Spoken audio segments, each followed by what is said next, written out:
Popoelaan, ihelani maa Mafua hono huelo, ihe sotiaka Nongai hoku, loto talaa Pena nini ana, ono ngahi katala Fanga ino muka, bete ngalo nai ate Vai ana o, eku pole pole Me tuku fua, ai si eku si ate Taulanga vikia, kiloto sene Lua vaila, dohi ana e mana tu Si ete o fahe, apiko lea ae ngalu Nga e fatu fatu, ai te a fata mau Sai malo mahau o mau o tango tu a mo tol pa mo fia pe ai. Kai kata ko ke rahua te ko ma ko ni. E fai ko. E ui atu mo a ke na tol ko ni me ma e fa no no. Pa ma o ko ni ka ma mata. E ma o se a o se so ga ho. Lutu i mai, ke mea mai. Tōni se a se whango, pēn katai. Tōni mua pēka te mea mo. Se a mālolo a se whango. Mālolo e ke mahui. Tara nola aku, katai ko mai. Se tuata whai a lotu se usare ma hou. A morimore ka ke mea mo. Se tuata a speri tai pareti. Se kao mo koe no whimaki katai ko mea mai mo. Oa o e whaiwhikau, sa masa hakawa.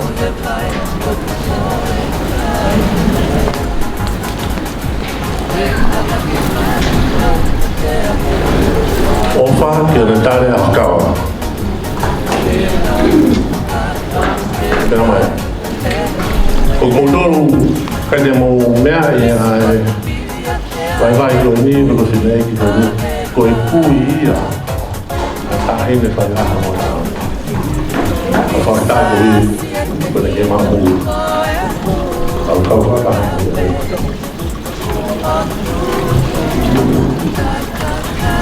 Se koana sai a mahi.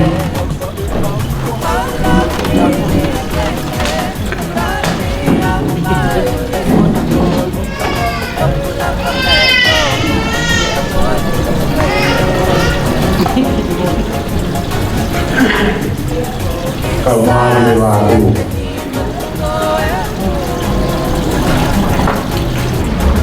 Io hoi mo kainga o kata ke mua. Katau mo ko ngai ni taha re tau. Pahinga me ka koe ni me fa tonga. Toka kau mai to kua ai eik mama o taha ko pai te kata. O ia ko fin whakawhia maheni ko tau hiwane nau hiwa whakawhia me tanga te whine aho e aho ni ke nā bea mai.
Kore ke u whakatapu heni ki a whio nana tuaha tau honga.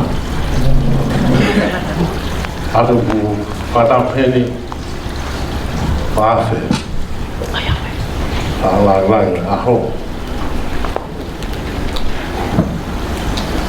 Atu whakatapu make ke ngā hingoa o kumana tua ki nā tolo pēr uiwa nau hingoa ke nau kau ki whalangang aho. Atu whakatapu ki he whawhikau si asu e sigana tawa taina tonga o me mea heni. Whawhikau whanua ki hau. Kau maa ko tōko tape, kau kaklotu, wālotu, o mea heni. Atu ku whakatapu heni, e moto ai kau taki ka pēhea kau ulu motua, o e ongo whānili, o mo mea heni. Whatama ke heni, ki he ongo mātua ai whewhine o uhingai e tau i heni. Ia siulolo o Martin i Pākofi. Whakapu ki whewhine birthday, Yvonne Uila Pākofi, happy birthday, miss.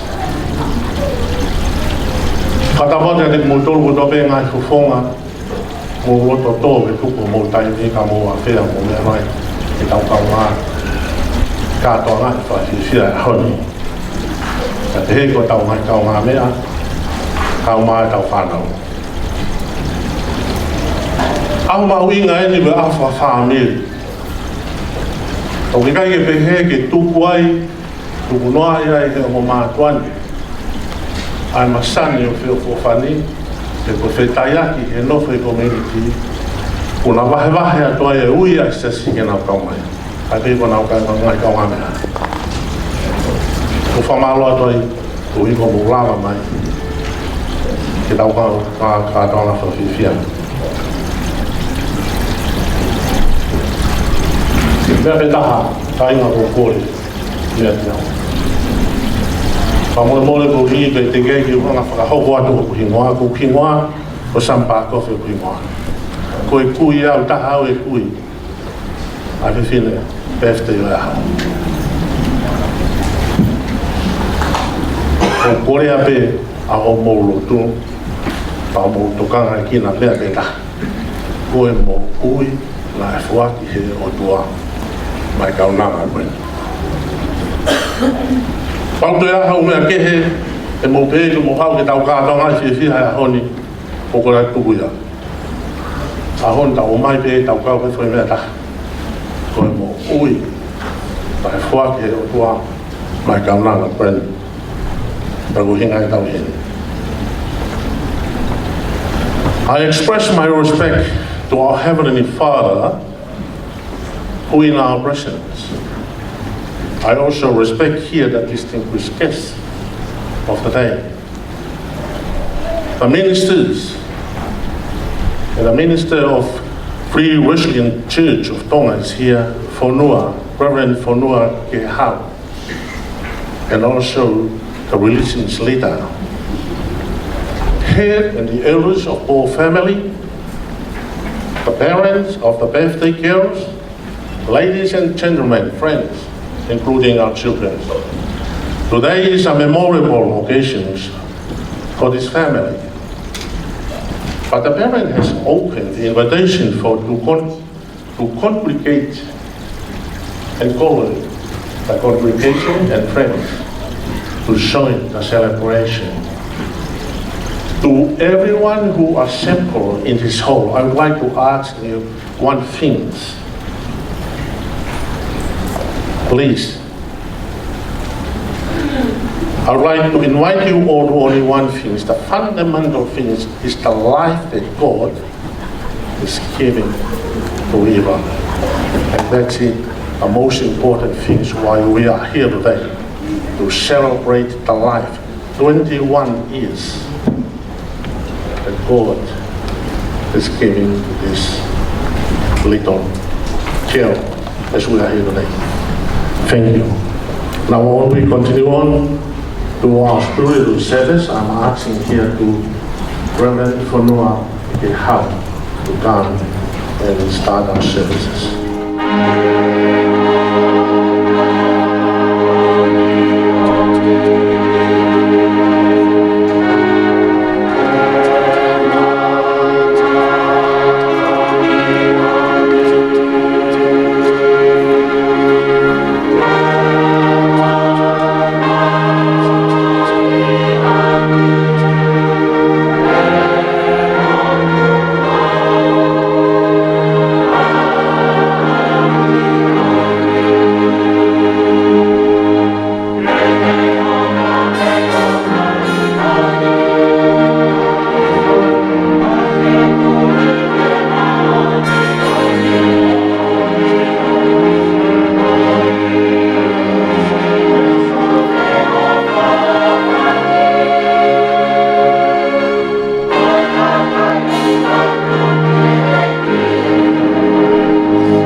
Kamata e mawanga keresio e te whini, tau huke o tua e whakawhitai, ia moi tū kolonia.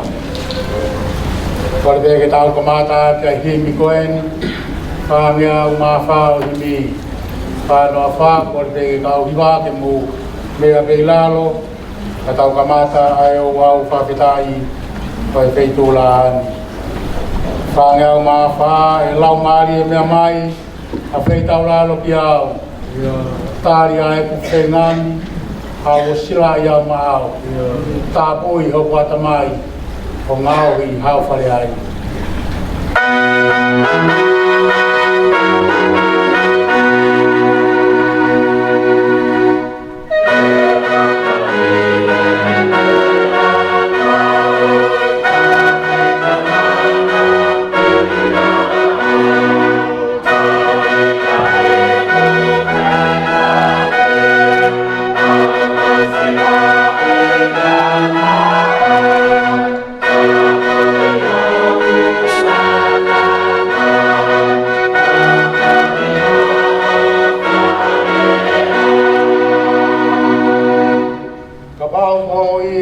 Kamata ngā ue ai, o whake whai atu be ke whonu o kwata mai.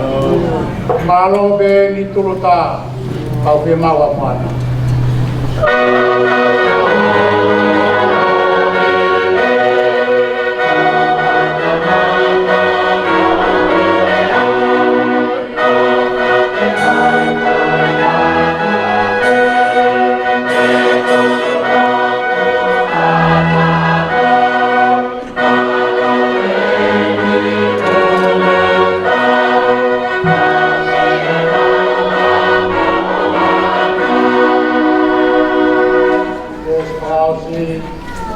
Mari e tok tapu pamoni ki o koa, o hoi o hau e o patamai o toa. Au toki ilo ilo pau, o e toa o koa.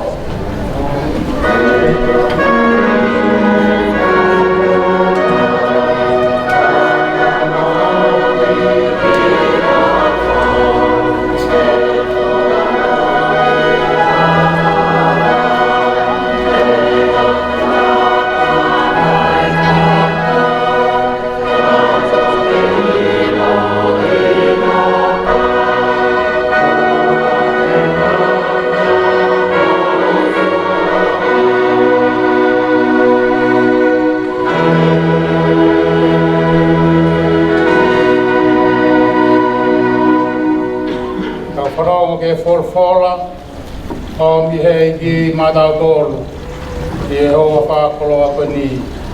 Ko sa me koe ki ulau, sa me whawhia ngai te ia o ea honi. Sa me ua fulmani maa. Whamoni bea ke aho koe ni. Aho ni whahoko ai e. Ai FK, ai honi. Aho wanima. Leo tau tui o ke whamoni aki. Ai forfola na mai mawinga o ea honi.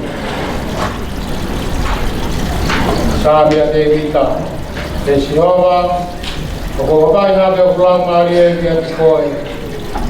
Te o tua, o whalala ki a Fiona, ke uana atu maa. O wai pore i ati au o ngai pirina. Aua koe kau matatari ki he a Fiona, te ngai whakamaa. Te whakamaa pe a ki nau tolu, o ku whai kā tu ngā. Hei ki whailo mai ho ngai whaunga. Ako ki a te au ko ngahi alunga. Kataki au i ho mo ni te ako kita. Te kokoe o kotua whangu i anga. Kokoe o koa manaki ki ai e aha kotoa. Manatu eiki ki ho whakatu i moi whai o wha. Te utalu mei tuai. Ko ngai hia o e te talamou. Moe ku ngahi anga hala o wai manatua. Ko ho manatu mai te tau moho o wha. Toi hui eiki koe lelei ai a Fiona. Kata ke o tua maaf mawhi. O le a whio o tau roto ngā.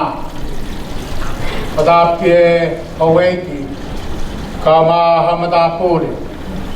Kata ko ke sea o e Sas whakamo ka mai kau se tuat whamawhai.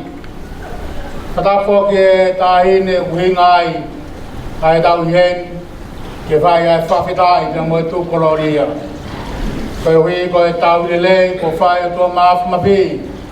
Whai mai ai whanonga ke tau au si ai a whakoloa koen. Tau awe ki hei ki ke o nai langilangi na moe koloria o e ahoni. Ia whai te moe whawhitai. Porfola o e ahoni, porfola pe e au e whawhia ngai. Kalu e ku whahoko mai a e aho koe ni, e moe uksio ke porfola, lahi a pito e ngai porfola. Tau he api, ke whamanatu e ngai tau e ufurumata. Ka whakau kau ke whawhia ngai, ko hea e ni porfola ana, te a moe ahoni. Homi pe, ai sa me o fulmani mai ia ko hui ko aho o fulmani mai tau tau he dia i ahoni ko doi ko sa me ko ni ko sa me te vita ta be ai ngai hufanga ai pe deria ke lolotonga ahono au fo ia i ngai filio e mowi neo ko hala fumamao la i be mo ngai afenga ai whawhetai ko ato ngai sihowa. Koia be a ono amanakianga. Whanonga kua whai e Ivon, tau e ufuruma taha. Sa me koeni une whakaloto lahi, ai tau nanga koeni. Tala mai, hapai kia sihowa ora umari. Tō tahai au whai ki ai ai whakamau ngā. Tō tahai au nā re whai ai tauhi. Tō tahai au nā re tadaki ia. Neo moe ngā whiriwhi taa. Hoi whanonga ngā. Kana nea manaki ki he o tua. He momoi ki ai ai ne mea kotoa pē. O kui kai koe hapai o e ahoni ko akoloa. A koe hapai o e ahoni ko norau maari. He awe ki ai ai ne whalala. Te moe nea manaki. He au tau tui. Koe tōtaha ku whātaktari ke taimi ai o tua. Koe tōtaha ia ku ne tari ai angi puri pē o e moui. Moni be ai puna ke ia. Hoi e whai fuoroa. Ta koe matene pau. Puri ai kawe ngā kotoa i kai hatau mua e lau. Ka ne whawhana bea langi. O e whiunga fua. Ivon. E koe kau matatari. Tēnā wau siwhanua. Lau maari e a ku wharoto lahi koe ki ai. Sā me o e honi. Tatari ki he taimi ai o tua. Neo ngoi hoko mai ai ngahi whai ngata o e mo i, ka go hiki mo whariki ai mo i, te gati ki heo toa me mo lau maari e, ko ui ke te whai e au te taki, whanonga kawha ko ke whai, o au sea e tau o furu maari ma. Au kawha ta hai, te mo e tamai mo e whai, kau maa e whamiri, kau maa e kai, ngā pe mo e sias, e hoa ko e ni, ke tau whamoni ai, ko e o tuau ni u tau loti ai, ko e tahai sihoa ia. E te tāpua ki ko e mea whamonu ia, kai whanonga au ke whai e mou i. Tau toi hiwa e ni mange au, whitunga whūn maa ni mau himi. Ni ma whitu ni ma. E taki atu au si au maama e taki au. O whapuri ki au e kala e taki au. Koe mou i koe wahanoa. E, tofu mai o taki e whanonga.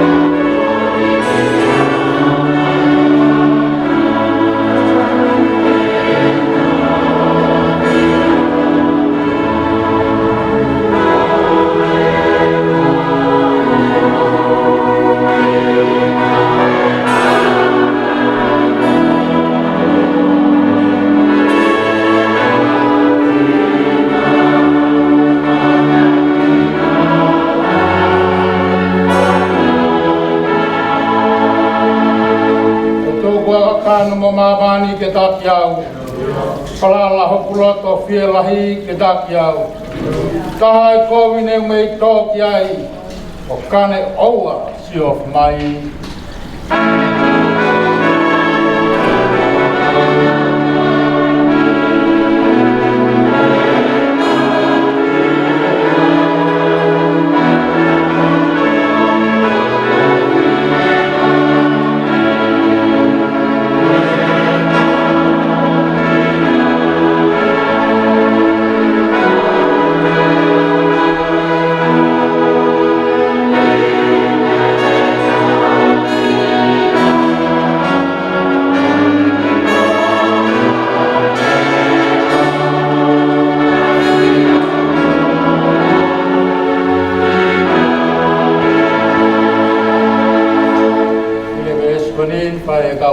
Hiva, ke heri koe a petu whai a lotu whata pui o e aho tau fulma taha.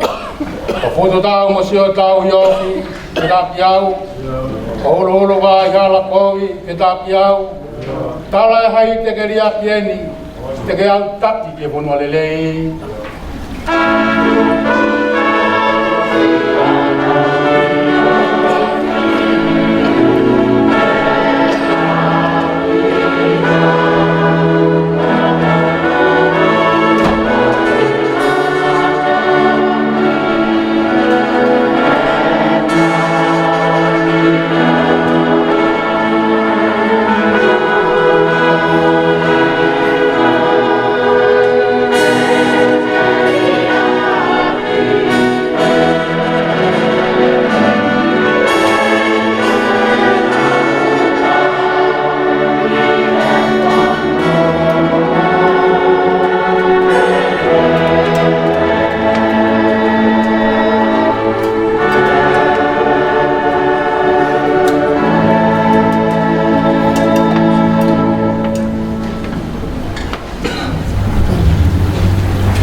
night.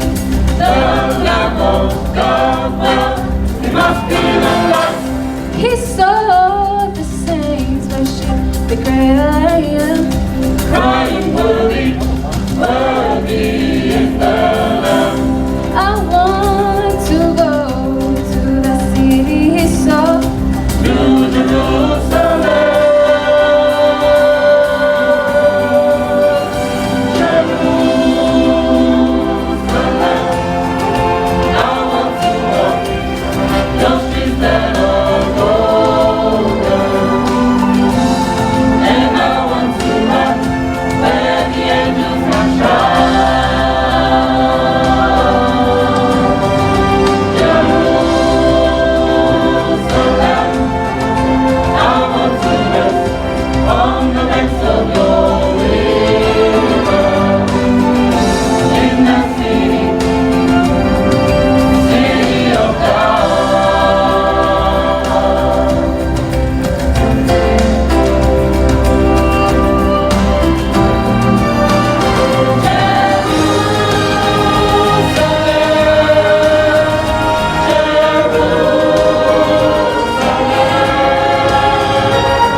Roto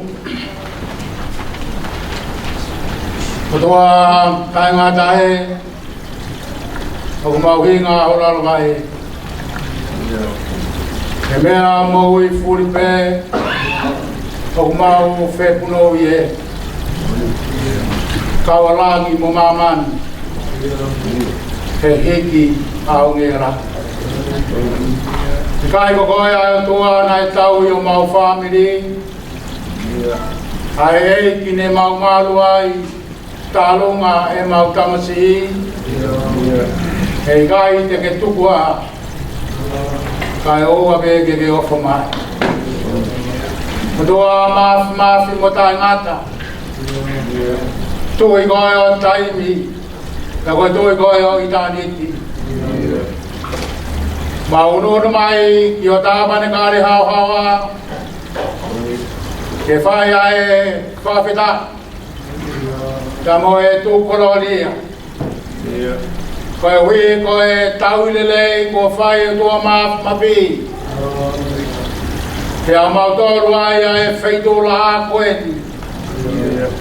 ko ku ha ke ai fafeta i tamo e famalo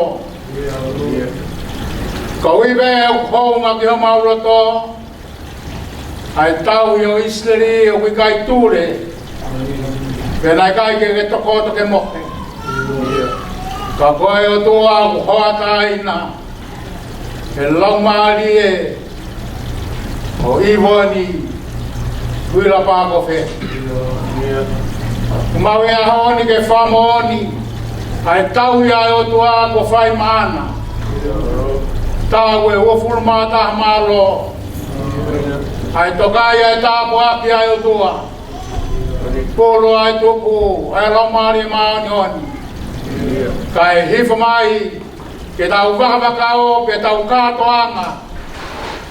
E koe kakai o ku katoanga pe moe o tua. Mautoi o ku napanapanga maali.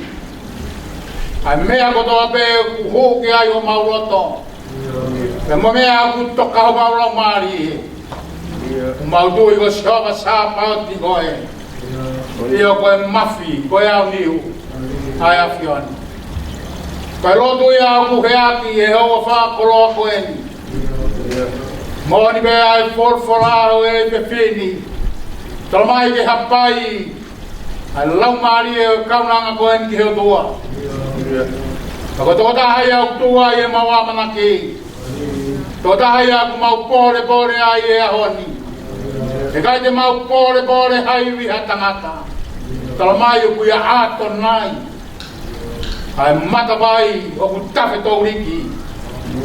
Ka koe a Fiona kuia i e mea kotoa pe. Koe whakoloa e whanonga ko whai. E kaunanga koe ni. Pange koe talamono. Kua whai ki nau tolu nai muaki. Nai fou e hou. Nai fou e tofu e mou. Kai whawetahi. Ko mawotua koe tokai kolo koe. Koe hufanga anga koe taritawanga. Na koe ahoni o tau muki mau tolu. Ke hiki a langi langi ki heo tua. E ko koe pe nai tofa hala. Te mau kaua i he aho whapetai koe ni. Ke whai ai whama lo ki e tau lelei. Kua whai o tua mafi. Pewe ana ia. Si rolo ka mamatini pe moe family. Ko wike mau kau whata pe moe ngai family. Maheni ka mai siasi. Ke mau momoi atu ai kaunanga koe ni ke a Fiona. Ke toi tofa e o toa mafi a hala fungani a ke. Ai hala koe o tau. Ke ne hawai pe mehe kovi. O toa i a tapu a kumon. Maulot koe hui koe ki, koe teu e family. Ke whai aki a hono. Whawa e matapa o e whakatau a taina. Ka ku mau te kake mea kotoa pe ke ato nai siopa. O ana tu ke mau he i ala tofa. Te mau masiwa whakaino hina. Talmai e puna ke ko no tau kei. Ko karaisi ke whanua whakarangi. Iau toi si beba mawau. Taka he mono bea kai hao. Koe lotu ia ku mau whai atu e tau e wofuru mata koe.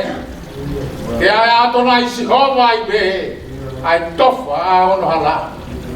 O anane afe. I e ngai a whenga whaingata ao e moui.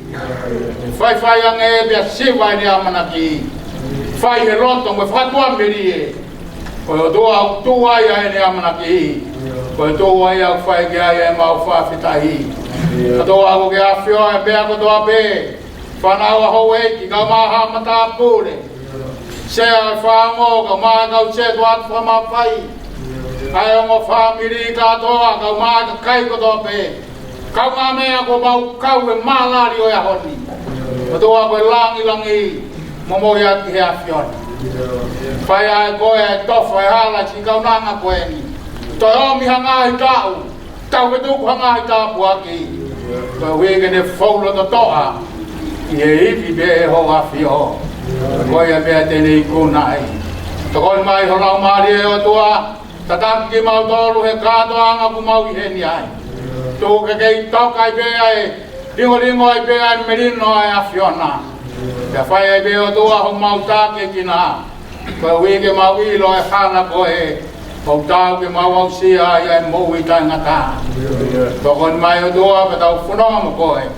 Tau wha mau hala ke ata. Tu ke mau whamoni atu koe tahai si hoa pe. Ai a Fiona. Ko koe o ke au niu ke mea kotoa pe. Ki woni ke tāpu aki mai koe siova mone tau ihi. Ke whauro mai e siova ono popunga. Ki ate koe mone alofa. Ke hangai ku whonga mai a siova ki ate koe. Kamone atua e menino. Kreso tau i ko Jesus Christ. Alo fai o tua ko tamai. Kamai feu tu mau lau mare mau ni. Ke mau do lo na hili. Fai be o ta atra.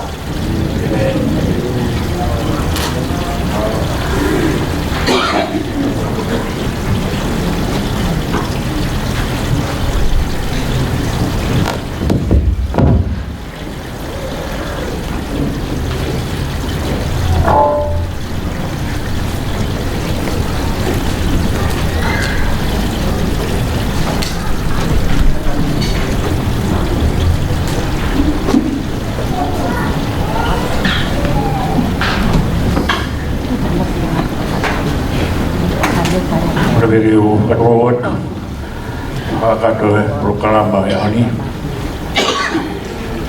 road tu kata buat apa hotel family kau kiboti ini ni mau nonoa besuak paus di sebelah be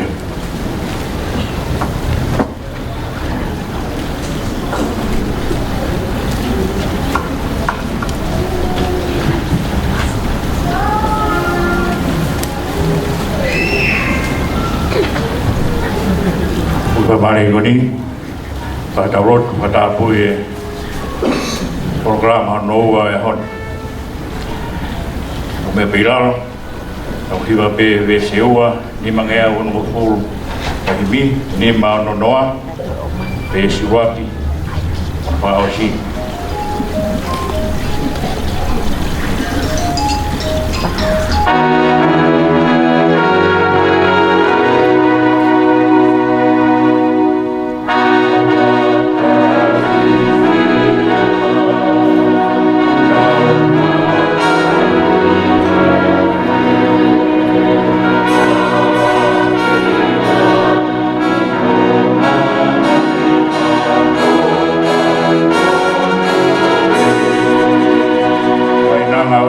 Kau kematani, mereka itani di pihak orang.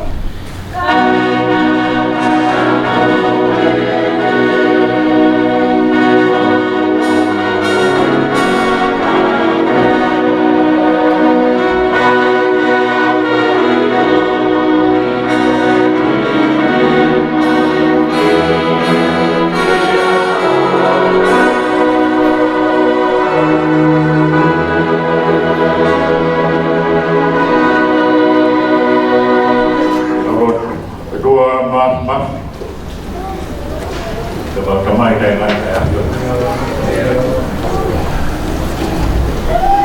mau warol sama baru apa tempat rela duduk pas kita yang mau lomari kita ingat itu duduk ngawal ya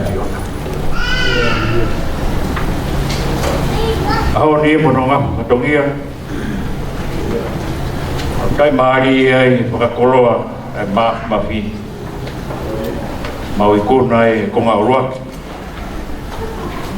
katoa malari we honi mahu mai kong anoa e vai hamalot fafita uhi goe teu ai un family ame tokoni ai kai moi no mawa mari kolo fora ai wa fonga e to kontari kita au hokat weni ko higo e me kai o itani ti o higo mau sino pa wiwi ai pa hinga tangata kapitai ya ho ruwa ko mau tuwe mo kapitai to ga fio mai teu ba family uhigo e whakahiki tama mapua patongia hero tu whamremore ai a Fiona na mau wikia ai a hon o iwoni e koroa pia e a Fiona na ki whaki mai he o mātua Pada ifu, ya Kristian ya usia sekolah. Kau ingai ya ihen, Tokon kare kita pakai sia evangelio mi tonga kat patongia dia ko fa mu ya family ko tu be ya ko ko mau tu ya teu ko ka fon wa ki na e pide ko mo ka ilo ya hoi ilo e fa ka malo iro e fahu ulu motua ang fami kamai kaunanga omi fatadahai madore ahon o ivon io dua lavi ai sias famo kamai na fami di ketobe uma fatadaha mal bertemari tumbuh ke mau inasian tumbuh ke mau wivian ui oi ngai nas katongi au toi ke mau faka kat tua bako ke te mau tu bako ke lang ia tota be a fiona ka mau hoko be ko kau sevani fai kala mo pua mo muy ai finangara mo a fiona fai na po kina mai ngai ayanga mea paka koroat o ya hon paka rawa noa koroa ko na ke fuaki mai tau pe si rolo na moi tamai ko koroa be ya ma ro do ma pa kai vai da po kina mai ya to koni ko fuwa pa be o si sumais ka ko ma ko amen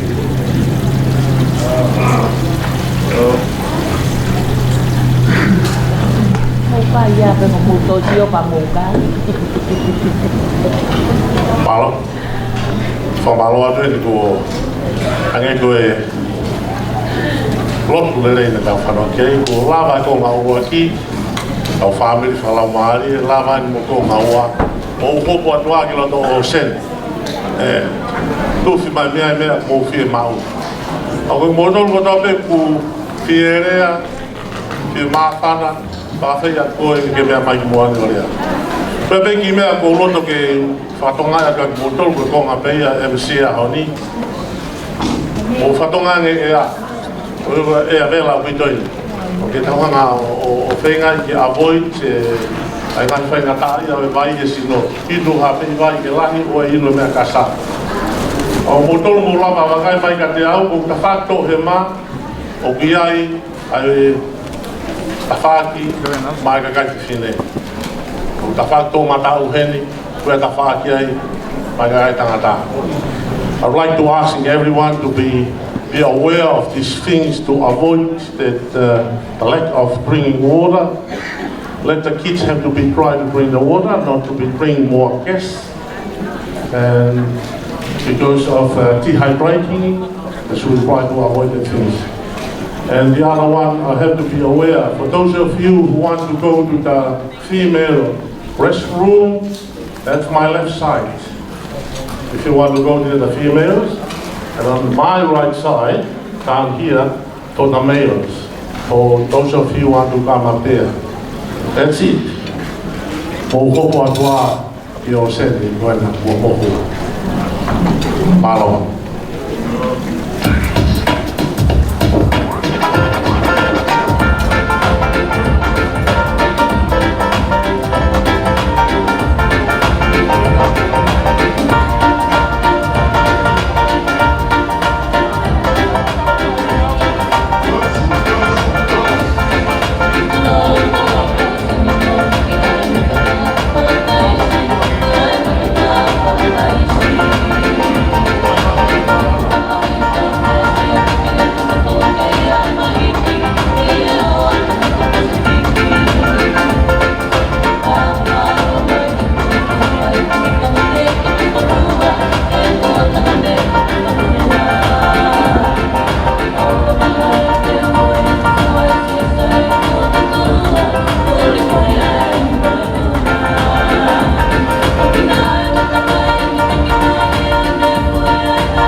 whakapakanga e ko mea lere ko Nissan Fika CEO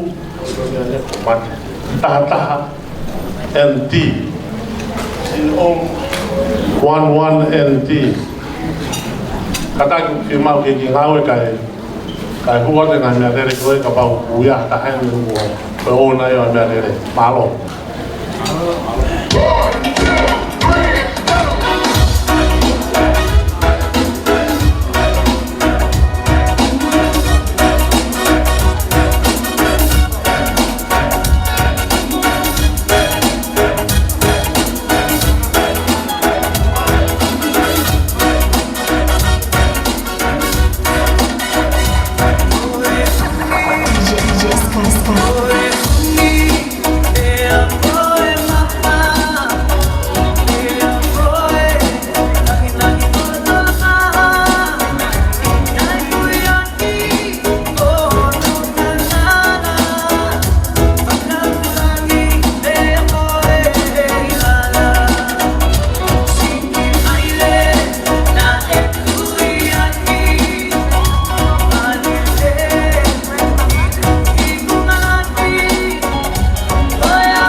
malo o be mo ilo kai tu be mo ki kawan no ka to nga honi ki collection en pa ma me Google ako tu be sai o ke tanak le rebe ui e ma ui nga pito no uhinga ko uhinga ko o hingoa o tolo to pena ngai ma tu a mu fa hingoa mu fa nau a ke hingoa mo ma uhinga ia ta ko hingoa ko ia talanoa ki hono uhinga ho mo fa hingoa a honi tu ke tana ke to ki tana ki ko ni ko pick up me Googles ke kauia hingoa Yvonne. What is Yvonne mean? What is Yvonne meaning to you? And what is Yvonne mean to the whole world? What the family see or looking what is meaning, and what is the whole world looking and see what is meaning of Yvonne? Ko Yvonne ni ko foi ingoa ia fa francais ia. Ingoa motua ka kai francais ka be ka usamane ko hingoa ia ta unau ia ke tangata whananga hau o kuia francais ko Yvonne o kuia Scandinavia ko Walia ko tangata toa ko toa ta hau toa o whahingoa he kau hepe lu ai Yvonne kono hinga ko gift or praise kono hinga ko mea ofa pe ko mea ofa o toa. I'm so grateful to find the meaning of your name. You are a gift from God. Ko whakau hinga ia hange ko kulau ko sio ga ngai family mo sio ai kakai mo vakai whakamamani lahi ki ai ko vakai na kakai hepelu ke Yvonne kono uhinga ke hei mo tangata whananga hau pe koe toa i he tau koe mea ofa me he o tua koe whamalo o pito atu ke sirolo o Martini koe hui koe whakahingoa lelei whakahingoa ki a Yvonne koe mea ofa me he o tua or in other way you call here grace hoko anu ai tau whakawhiwhia malo.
Whakatapu ki a whio e. O tua mawhi o talo tonga. Whakatapu atu ki a hou eiki. Kolo whakaanga mo haamatapuri. Whakatapu atu ki he tangata ki whaiwhekau. Nā ne rotui. Ai aho o Iwoni Wila pāku whe. Whakatapu atu ki ha rotu. Whakatapu atu ki he kāinga kotoa pē. Mō mea mai ki he ahakoeni. Whakatapu make he ki he tāhine aho. Ka tupe mua ke u whawhonga ta kirea mawhana. Pea me he whamiri whae a Iwoni. Pea gotu u, pea moloto maulalo. I ho mou ao, he hua whaukalaisi. Ko hiko he whinangalo rei ai o tua. Ke whakahoko e ahakoeni. Neo mou kai ke sola hataha. Ki he mea koe kātoanga. Pe koe maari, pe koe whai aho. Pe koe kātoanga ai kuna o hako. O kai ke pūri ki hataha. Ka koe ahoni. Whinangalo rei ai o tua. Ke whakahoko e ahoni. Ka koutuu pe moe loto honga ia. Ke whawhonga te whamiri whae a Iwoni. Whamiri o Siulolo Wao, Pāko Whe. Ai ku whia, pe moe loto whakawheta. Ho eki pe moe kāinga. Ko hiko mō iheni. Ke tau kau ngā kau whakataha. Hono whakawheta. Pe mono whakamālo. Pe mo tukupoloria ke o tua. Ne whai e whotutu u, ka moe palani he tangata, ka ihe ahoni, whaafoofa natula, whaafoofa ea, whaafoofa mea kotoa. Ka ko hai haloto e tae whakawheta. E oange peki he o tua e koloria, ka moe langi. O whai he ekitihi ai kātoa ngā i he ngai uhinga. Kau e kātoa ngā whai aho, koe whakamālo he talangofua. Ai tamasi I pe koe tāhine. Whai he ni ihi o ngau I vilahi whakapaanga. Koe kātoa ngā te nau lawa I ngau tonu. Whai he ni ihi whai aho koe whakawowo. Whai he ni ihi e ngai uhinga ke. Koe ahoni, koe uhinga hono whai aho. Koe whakawheta I ke he o tua, e ne tau whai ke he kaunangana. Ka kou manatu ai ki he wholofola, hau e kau piri ai toko hongo fulu ki he o tua, ia sisu. Kore ke whakamo ui. Ko nau whai ngata a. Ia whee koe whakamo ui e toko hongo fulu o ni. Pea nau alu au piti.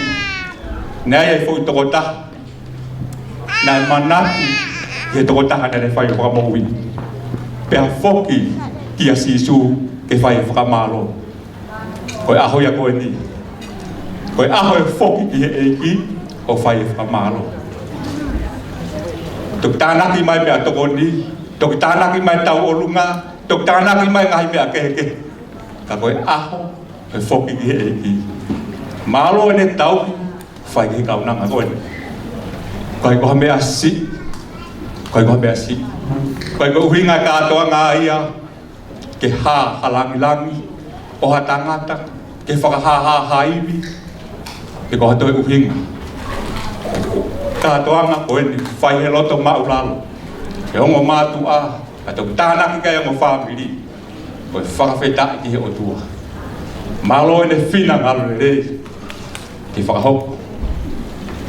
Ai aha whakakoroa koe ni. Ka kia mea e mau, hou e ki pia moe kāinga. Hou ngā moni ki ho mauloto. E nai hanga whewhe. Ki tunga kaunanga koe ni. Ke moa whea mai. Ka wai e whia lahi ka moe honga I. Pa te mou mea mai ki tunga koe o e keke. Whamone mole pe wai ki kofu hine hina. Ki kofu iau Iwoni Wila. Hono tau taha. Ka mehe tau taha ki he ahoni. Tau o mfuru mā taha. O honga ki he o tua. Wai loto whawhetai. Ke o ona e langi he ahoni, ke o ona e kolonia. Kai puri ki mui e whamiri, o puri a pito. Koe aho bene o tua, koe aho bene whakawheta. O whalahi atu Iwoni Wila, Pe ho whanga whae tangata, tuku atu e o tu mua, pa mui fui wa. Ka tau kawa ha mai ki tonga, whinangaro e o tua, e tau tu uta he kontinenti ko Australia. Ka wai honga ia mo whakawheta, ho e ki pa mo e kai, mo tolu mo mamata mai, i he ngalu o pe, o wai o whalahi at kating mo tolu. He wafa si sukalai si. Whakatawanga ki tau mawa aha kātoanga fia, ta ke lang ia pe o tua o whātu.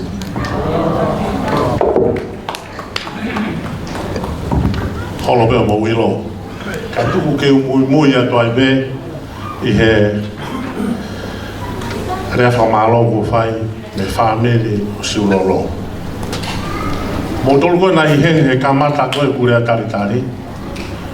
Nga ku hanga o kohi i pēo hanga whakatonga ia, ke whakatonga ia ne mo tolu a honi. Fo i mea pētaha ko mauinga ia ai. Ko e mo ui. The life that God is giving to Yvonne. And that is why we are here. Ako whamalola hea ka koe paula. Whamalola hea ka koe rea maa whana kuki whai. Te umui at pe ia koe. Ke ta kaunga whamalo pe mo whawhetai, tō koe whawhetai koe uhi. Koe koloa le rei. Ko tau hene hea aho ni koe uhi. Ke whakamahu ingai. Ai ta'u a taha o Yvonne. Hake koe rea ko mou whanongoa, koe aho kātoanga o kia hono ngahi uni mea. Tō kua pa ku rea whamiri koe i he tatawhe mai ai whamiri. Rea whamiri e taha mi he kamata anga o au mai ki tō taha kou hoko ki ai kātoanga. Aho ni, kai ko whangalo ia, o kau au whataha mo rea na toko si. Tau tuku pe tau tolu whakamalo ki o dua, he koia na ne tauhi. Tuke tok whakakato e umea whakatonga koe na ku mou maheni ai, mou kātaki pe. Tuke tok whakakato te mou tolu a muianga, ka tau ai pe mea kano ku nou. Tuka wala te ki mau koe ni. Ko taha e ngahi punake e ue siriana, ko loto ke lau e ki mauni, koe kurea pe ai aho ni ke whafofonga ia kia Yvonne. Koe mau koe hiva, koe taha e ngai hiva o i tuku pā. O silo e moto e taimini. Ai hiva e tuku pā, ka te urau atuia i he rea Whakabritania. Take my life and let it be consecrated to thee. Take my moments and my days. Let them flow in ceaseless praise. Take my hand and let them move at the impulse of thy love. Take my feet and let them be swift and beautiful for thee. Here I am, God. I'm all for you. Take my life, it's all for thee. Take my voice and let me sing always, only for my King. Take my lips and let them be filled with messages from thee. Take my silver and my gold, not a mite would I withhold. Take my intellect and use every power as your shoes. Here I am, all of me. Take my life, it's all for thee. Take my will and make it thine. It shall be no longer mine. Take my heart, it is thine own. It shall be thy royal throne. Take my life, my Lord, I bow at your feet, its precious stores. Take myself, and I will be ever only all for thee. Happy birthday, Yvonne. We love you. Thank you.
Malo kolo pe kwa o mo. Kai tu mua ke kalaho watu e whatongi a koe no e whae. Pea mahalo ko whatongi e utaria ke o taka kotoa pe. Ko whatongi a aho ko e keke o e aho. A wea ku tuanea ki a siuroro. Ta mo e ne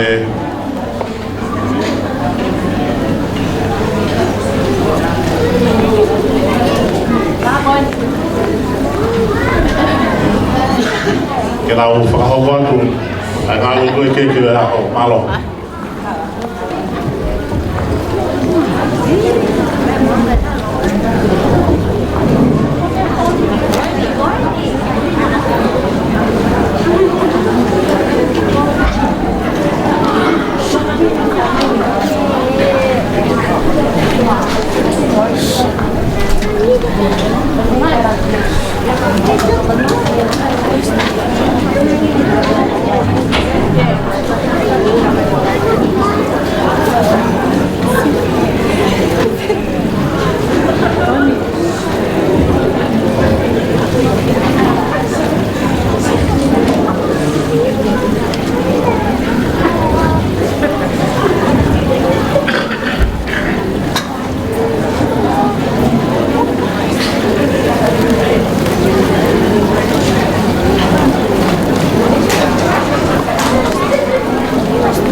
Hey, baby! Baby! Hey! Hey! Okay, now.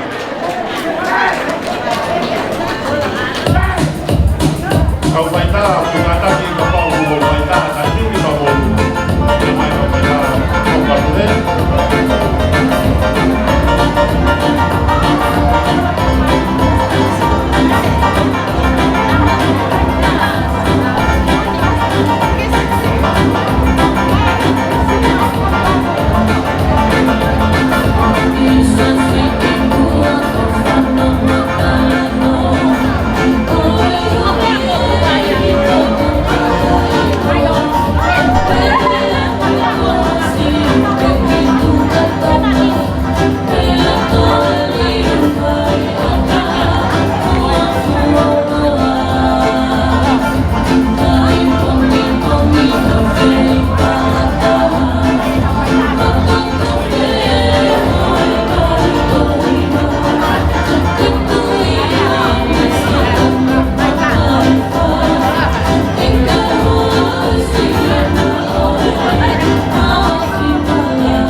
whatokanga nungo me alere koe AZ38 AZ38 Double B Whiu mau ke ngau e kai ki lawa e o tātono me polokai o au.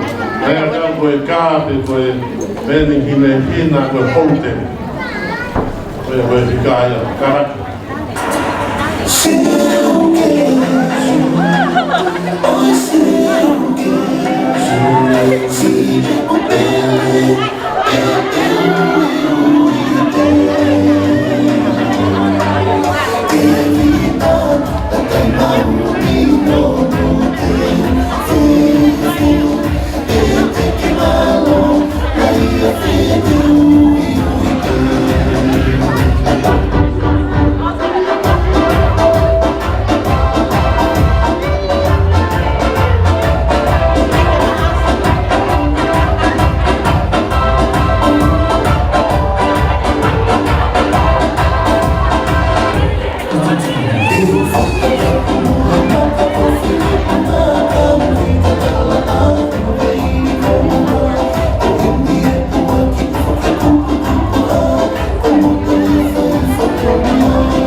o kafio i o tau loto ngā.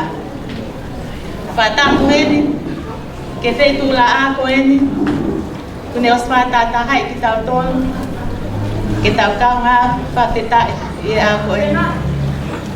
Whatamu heni, ke whanau, pia moe whamara puna a ho eiki. Whatamu heni, ke tangata eiki whai whekau, mo haa whakaolunga o tonga. O ka amena i whakatapu, ke ngai tu unga koto ape. O whakatapua.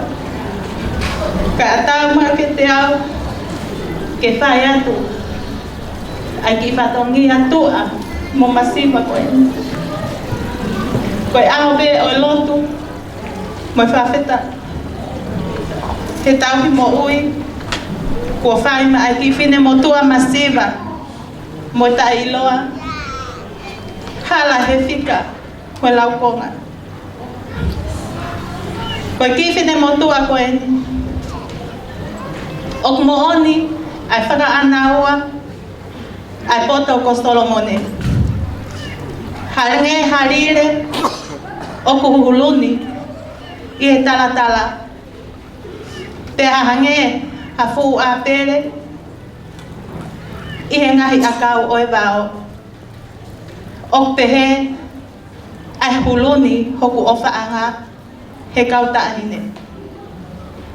Tawange mo ki motoro, kautahine o Jerusalema. Ke mo manatu, ke he whanga kāseri, mo i haini te wao. Kane whie atu e a tangata, ai koloa hono whare, ke whakatau aki ai ofa, koe manuki pe e whai. Koe ki i whatongia koe ni, o kuanga peheni. Koe keke ulu aki, koe keke ia, ai whahu, o Ivoni, wila pa ko whe. Koe keke ia, a Ivoni, Kevena, Sinia. O kui kai ke ne lava mai, ka kui heni pe hono o te hina, ko Jane, pia mo Clara. O ku hiki aki, ai keke koe ni, ai ke tonga lau te au. Kore aku heni, ke kau ngā we, ke mo lava mai ki mua.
See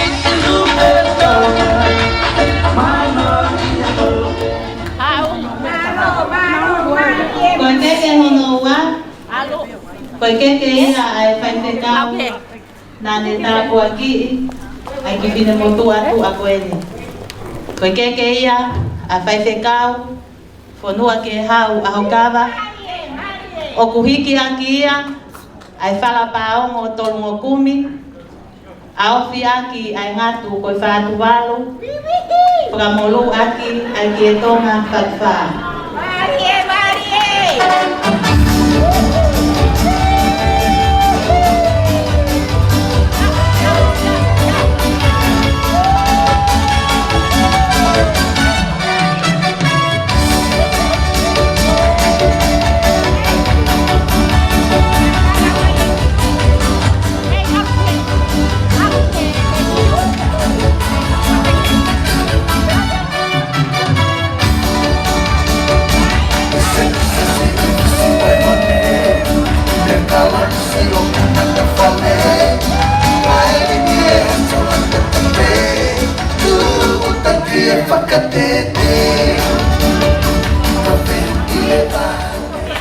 Koreaten kata kataki tanah yang tekolo FFKU kitua dan tanah yang mahal. Aku tu ni ke pada tahu aku.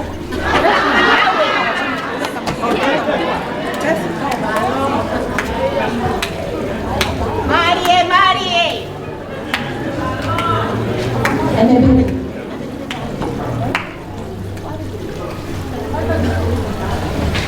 Kekoloa hono tolu, kekoloa ia aisea osias paraongo, kekeke ia a Ismaeli lutui maea, okuhiki akia ai falapaongo tolungo kumi, a ofi aki ai ngatu koe whaatuwalu, whakamolu aki ai kietonga whatwha.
Koe keke hono wha, koe keke ia ai se tuata, o whaianga lotu, o whakaunga tāmaki ai e ki whine motua koeni.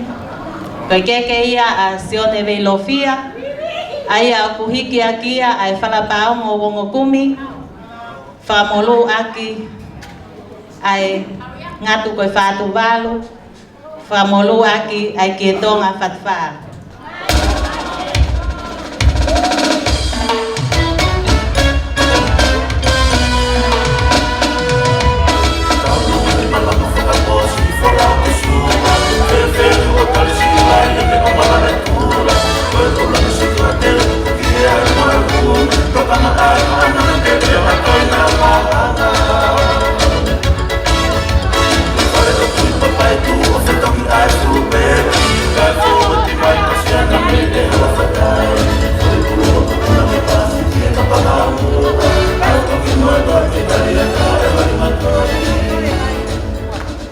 Koe keke hono ni ma, koe keke ia ai tare kita, o pot ngau e ako whakaristiane, o whakaunga tāmaki ai ai whinumotua koeni, keke ia a meleane, ta fok tauriku. O kuhiki aki ia, ai whalapaongo o wongo kumi, a ofi aki ai fuatanga, whakamolu aki ai kietonga whatwha.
Koe keke hono no, koe keke ia ai Palestini, o e potu ngau e whakaristiane, o whakaunga tamaki e whine motu a koeni.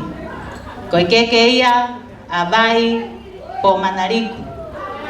O kuhiki aki ia ai whalapao mo kumi, a ofi aki ai fuatanga, whamolu aki e tonga whatwha.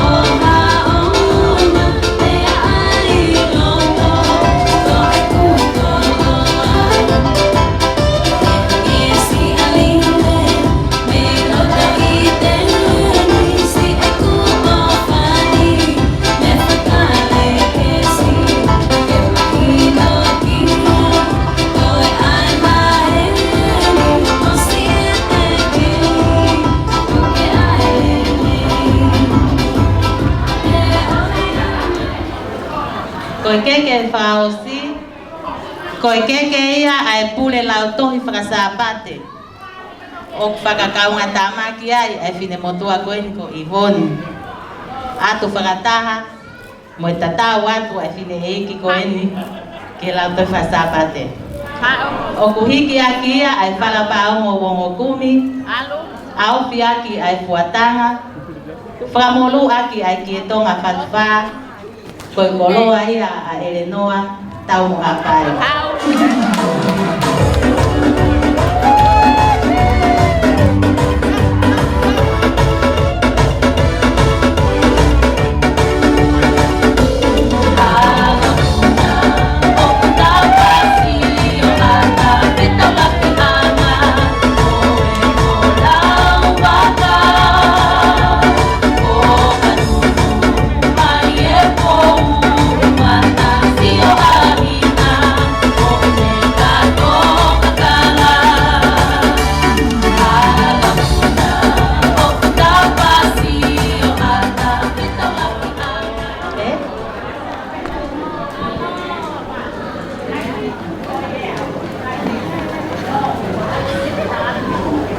Koe wai mo ki koloa mawhana.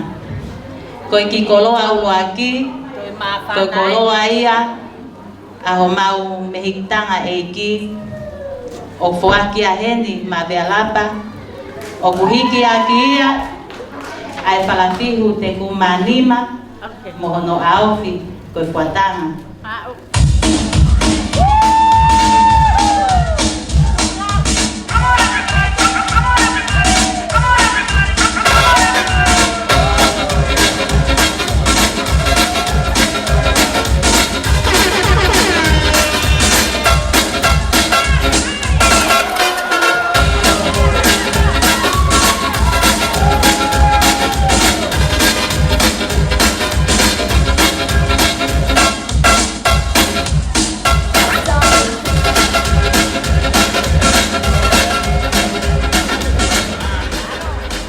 Koe koloa ma whana hono wa, koe koloa ia ai sekeritari lahi, o sias whakaongo.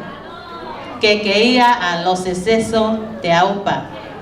O kuhiki aki ia ai whalate kumi manima, a ofiaki hono ki motu ingatu.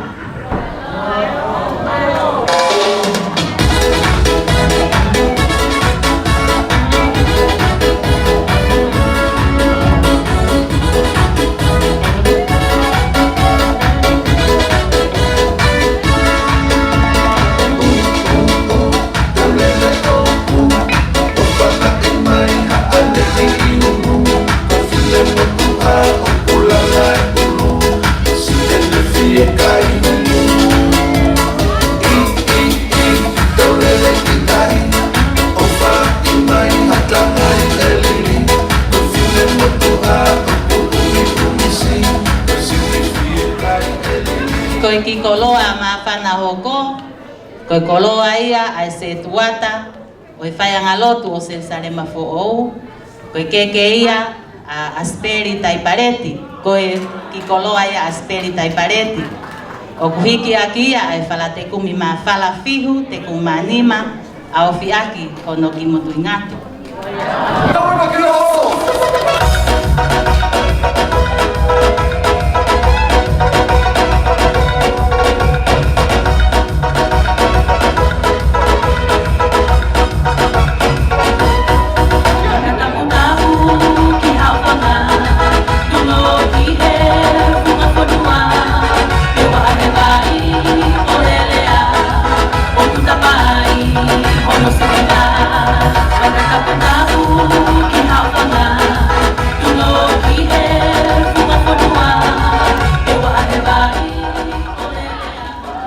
Koe ngata anga ia, o e whai whatongia, ai whine motua koeni.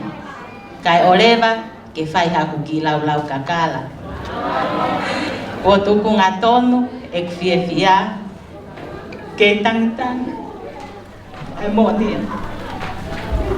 O moto ai ofa, i he mahenia, he kohoto kahoa, ke haupanga. Ko funga wherenite ai matangi, he tala noa he wao makai. He umata nai hae whiawhi, whanga ko paloki moi kaswaki. Ke tari ai hake ai kaiwai, si ono naite hono me tari, isa e koe tui hapai oua. Kani watu o otu momua, oku manoa he langi launa. Manu siu o waha a whonua, oku siu ko si inai mafua. Koe ngata ia, e kwhai whatongia, ma e ki whine motu a koeni.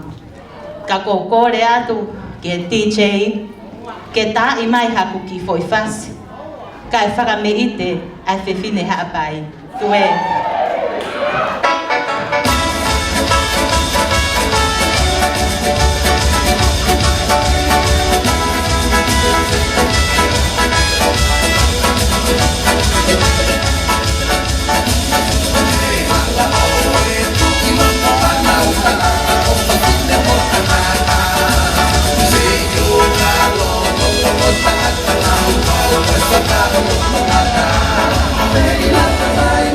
Get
Kolobe fa fia ka o fefine.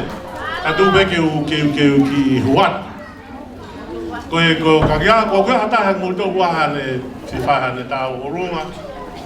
Tokoni ki he mea koe ni ko hao mea ofa ko no tai mie. Tu wa pe ho wa ta ha ko mi te fani ma mi heni ko hi ka tau whaka maa o opo.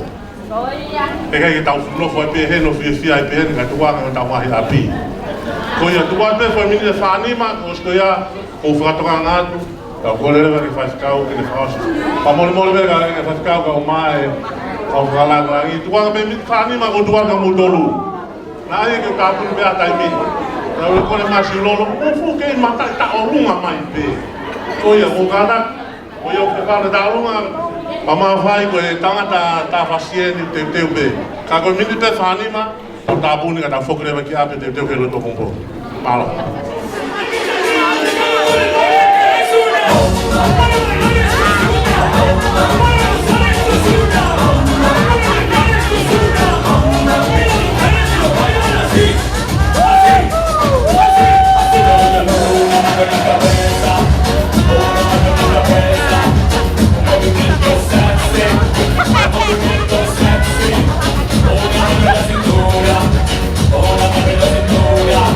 Un movimiento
Sai, tok mahi no ta ko tau mai ko kau te ki na ko to mai te me a pai.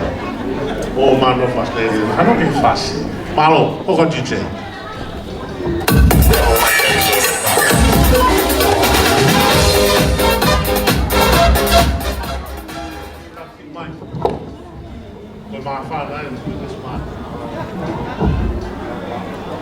O kore pe ke hufanga i ngai whakatapu o sono a whatu. Ka tuku mua ke whakafofonga atu, a ki ta alunga koe ni. Ko ki ta alunga koe ni, ko ta alunga e whahu. Pa koe motua kou ta tutuko lunga. Koe motua koe ni, ko tua ngā haka ia e tahine PFT. Ko whakamore more atu. Koe whakafofonga e aho koe ni, koe whakafofonga e sino Martini. He tamai, a Ivoni, Wila Pakofe. Pa koe kia ha mea mau siulolo, ke ilo pe koe. Koe motua koe ni, koe tipota, tikatere, kulo. A Ivoni. Ko ki fai fatongi e a honi. Ko ki mea pe koe mau. I he motua koe ni. Whaki atuia ma koe i woni. Whakawhia whiai. Hoa usia e ua furu mātahai. Ho tau whaere. Ko whaunga mo uhinga. Ai motua fai fatongia ko ini. Hul ke hala tui lak vai ke hala tau fa. Fataf ke be vala yone. Kono hingo alta niela fifita tovo. Ko ia pe leva malango tawat.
Malo.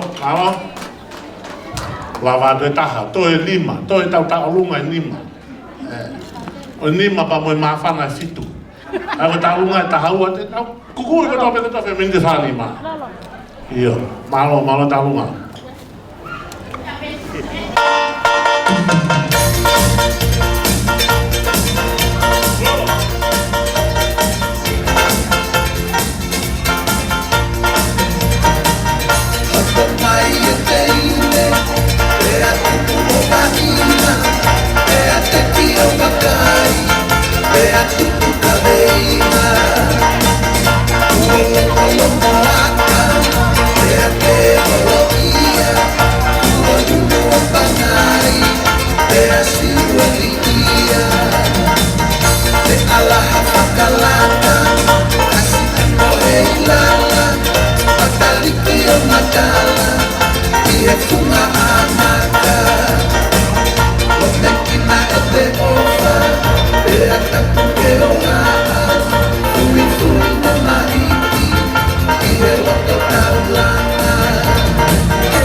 Ka tuke hoka te taulunga he taimini, ko taulunga ia, I birthday carol e aoni.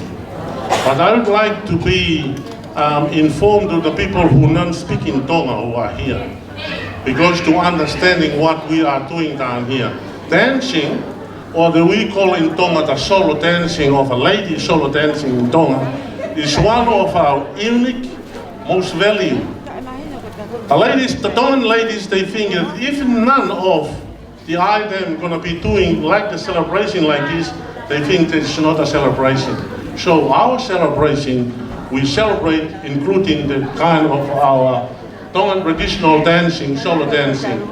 Here are the item of the birthday girl for today.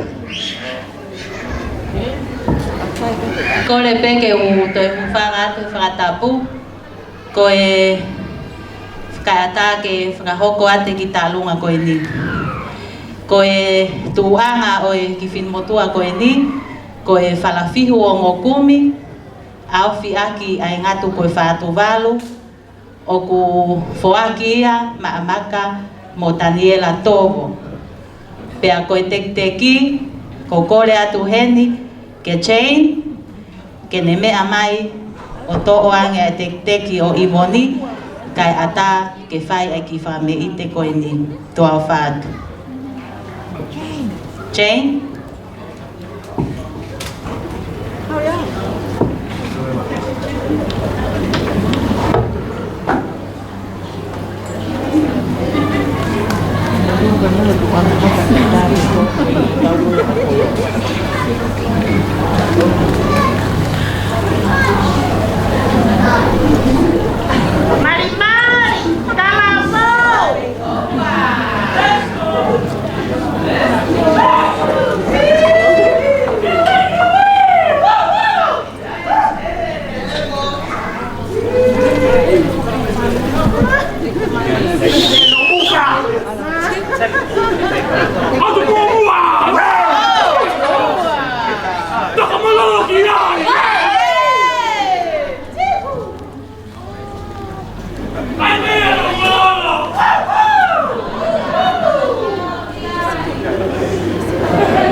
tito la tahase. Halo.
Pamalon tu higa lama ni talunga tahin ni teste yo ya hon.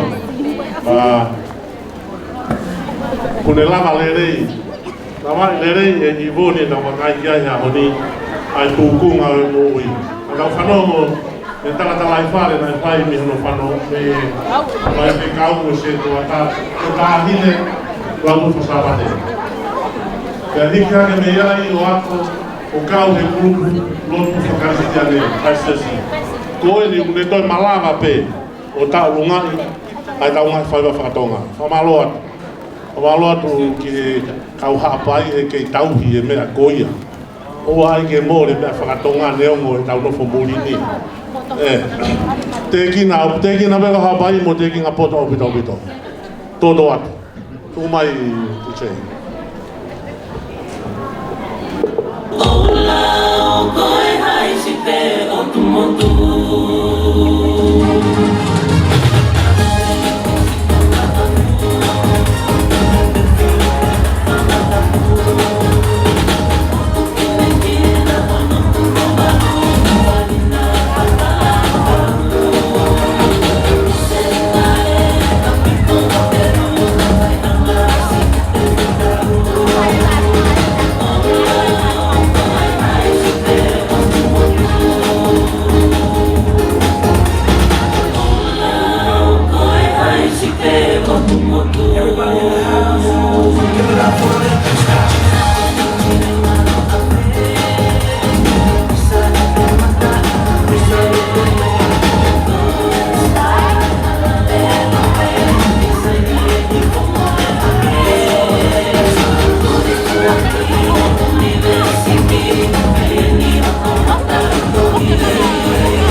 le vege u nga tu e nga whakatapu ko tope.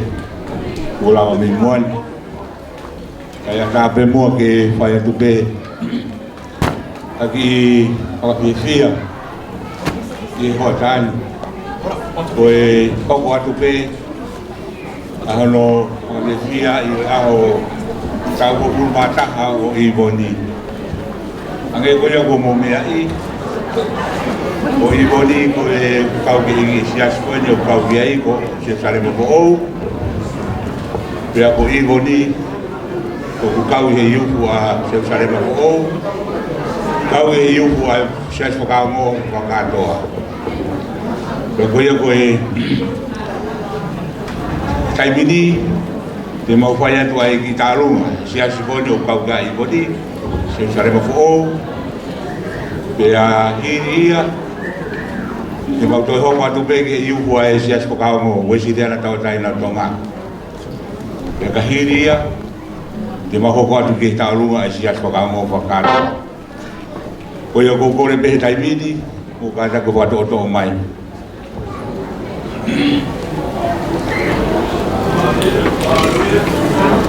O to o mai be, mwawe pe tau taimi, kore atu ke kaingalot se sare ma po ou, o te moto tau tu hilal. Ko tau ki mea o whaen ki a iwori malo si ene kau mai he tau ngā oe, he taim kotoa, toko koe botu ngā tala mou. Pea ko mou mea e koe ongo pile e keni, talo e lau toi whasapate a iwori, mo ena tau. A wau peke a honi, e na mea mai, ke whakalangi a iwori. Ko ia ko kore atu. Mo teu ke oko atu e tau lunga. Tau mai oko atu ke tau iu.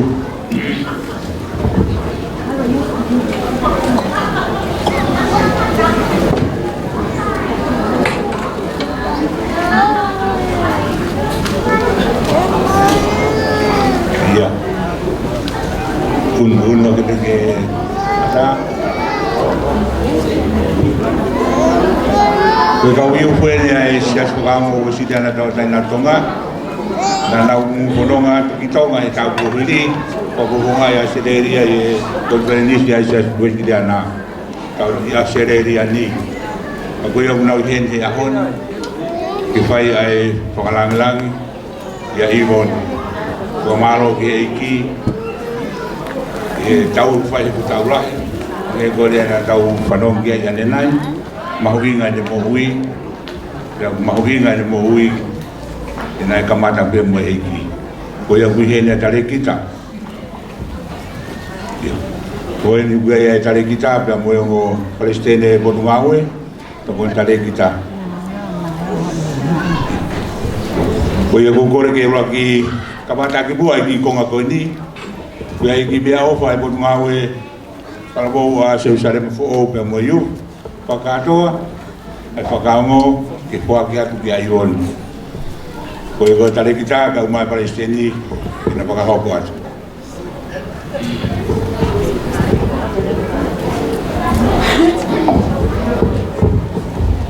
Malo au pito, kore whamore more atu ki he tahine o onai birthday. Ivoni, ka taki o kai ke mawe ho whangatonga ane koe ni mo whangatehina koe ni ha mea ofa whiunga mo e ahon. Ke whamalo ia ki aho whai mea lelei, ho talangofua, ke mātua ka uma aisias. Ka ihe ahoni, o mea ofa ku mau, foaki ma au he ahoni, koe wholofola ape. I he maurea whakataha pia mo Same, ua fuluma fitu, Sihova, ko koe ho mā moho whakamu ui. Te ke mana wahe ki a hai, ko koe ai kolo, o e ku mo ui, ko hai te ke te teki ki ai, o ka pau ko Sihova, ho hu whanga malu. Same whangu fuluma o noi. Te au ua fuluma fitu e ngai Same, koe whanau koe towhia mia Sihova. Ivoni, ko koe koe tofia. Nai foaki e siova, inasi ai talawo mo i fine mui o Jerusalema fo ouai.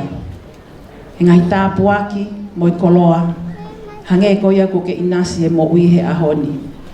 O ku mau ofa lahi atu kia te koe Ivoni, pia mo i mau whaka anawa, ofa ke whakatawange, kia si hau wake ni hanga o whakafonu ho o ngahi ho whanga hauna. Pia hei kai ke whaiwhaiange ha aho, kuo ke mamae ke ke area mo ngahi whiri i he matapa. Ko ia e popo aki ofa mo i talamonu, ai talavo mo i fine mui o Jerusalema fo o. Mea ofa o nau fo aki, ko i himi mo i tohi tapu. Ka taki Ivoni, mea mai. Tō ai mea ofa koe nā, koe ka pasa mo i tūhulu ki ho laka, pia koe māma foki ki ho whanonga. Koe ofa ia, me Palestini o i potu ngā we ka uma ai talavo mo i fine mui o whātu. Whakakakato ake e whatongia, Ivoni, mau whai at mua ki whakameite, pia tawange pe ke ke maari e ia ai. Pia ka pau e kai te ke maari e ia ai ku mahu whanga tu he lotu. Malo Ivoni.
Iyo.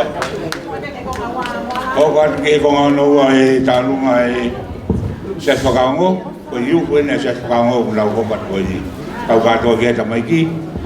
Na ko ko ngai atu ai e fia Ivoni ko ko ausia. O aho mauinga ko ni. Mo talamonua mo wala ya tu me se whakaongo ko ka to. Ige ko au mauinga ko ni. Mau tu te na fai be ha mea ki fi ai de ahon o bala ya do sea to ko ni sea ma ga se tu at ko ma fai ke dai la ya se ko ga ngo o buna he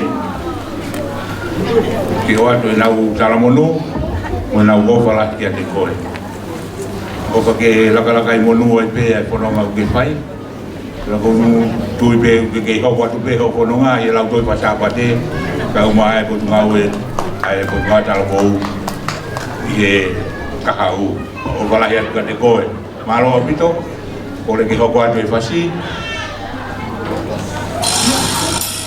Hiku hiku matani o se liu e kita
tau ia te tau pare ki mua ke ko tau mea o pai ki he pefte kio mutu maa wai ko e taurunga koko ko tau taurunga whaka o sia ko taurunga ia e sias whaka o mou whakatoa o kukau kia ia i moni ka maa si roro ne o matua si roro pia mo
Malo bito ke sia sokango kaya dalunga ko di woni mau kau kata me mo bobok dalam menu ke to ya ko ni apa pagi he afio yo tua yang tahu ko pagi poko ya hon go au ke menu ia tua kwa malo o ko ha me si ni hoi mo kainga ko lava fai e kainga lotu siasi whakao. Pea, tumuno ke me te au kuru atu ha whamalo heni, i he sea mai ana lotu, kau maa kau se tuata, a pe fo ke whai whikau. Pa mo tolu koto pe e kainga lotu, e moho mo whanau me siasi whakao, pea te au kuru atu whamalo lahe mo tolu. O wai rea he lotu kalafi pe he, e kau tangata lotu kalafi, koe sino koe e ki koe siasi. Taka konga ina ko mahu inga ia i whasia whainga kātonga whakatonga pe ni. Ka kaupe siasi hamea, ka mālohi, fia, ka whakalata whau. Koe ne māo. Tuke hanga ngai mea tai māo. Ka ui o ko atoa e whakamālola hea ngūtolu. Sea whainga lotu, pe heke se toata, o ngūtolu ka atoa pe kāinga siasi, whakamālola hea pita ki ngūtolu. O ngō iwi au pita honi, e whela o hange ko tā noa ka matanga rea na whai hau ni. Ko ki kātonga whaamiri pēni. Ka kui ko whakaama hai ongo mātua ke kau mai siasi mo e ngai kau ngā mea ai pēr kumahino ai ai whetai aki ai tau nofu whaka community heni. Popo atu. Malo mo e ngā ue e sea pa peheka kumoto tope kai ngā siasi. Ko tālunga hoko mai koe ni ko tālunga ai a kau wako koristutuk kunsalo. Te kou toki ilo nai ako asi ulolo.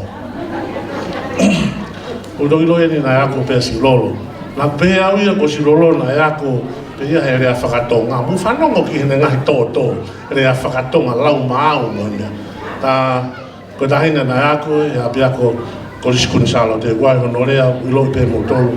Ka mari hata ma whiwhine ako Kunsalo te o kehe pe hono whawhotonga. Au haea honi. Ko ia ka whiwhine Kunsalo te ko mo maau pe kai. Io, ta ko whiwhine no tu tawhaki. Memang. Ko whakatulo atu pia mo e pangaini. Pia ko kore ke whakamalmalu atu mua i ngai tala whakatapu kotoa pe. Nai ka mata aki ai whiohi angani. Kai ata mua mo mautolo ai tuunga whine mātua Koris Tutuku ai Koris Kunsalo te. Ke whakahoko atu i ki tālunga mawhana koe ni. Ko ia pe ko e ofa ki a siulolo. Ko ia ko e kaunga ngau e whakataha i Koris Tutuku ai Koris Kunsalo te. Ka koe sone whakatahani tūta. Pea koe a kukore atu ki he tūnga whilmātua kotoa pe ai Koris Kunsalo te o kumoi he whareni. Ko tau tālunga eni. Mo tolu kotoa pe mo whaalu e hake he tōmu a Kunsalo te. Mo whaitohi ange ki Kunsalo te. Mo koe a kukore atu ko tau tālunga kotoa eni. Kore atu ke tā mea ke tā imai mua e whasi. Malo. Malo. Lau kau angai ai tonga, kui ni salote, aho ko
Malo.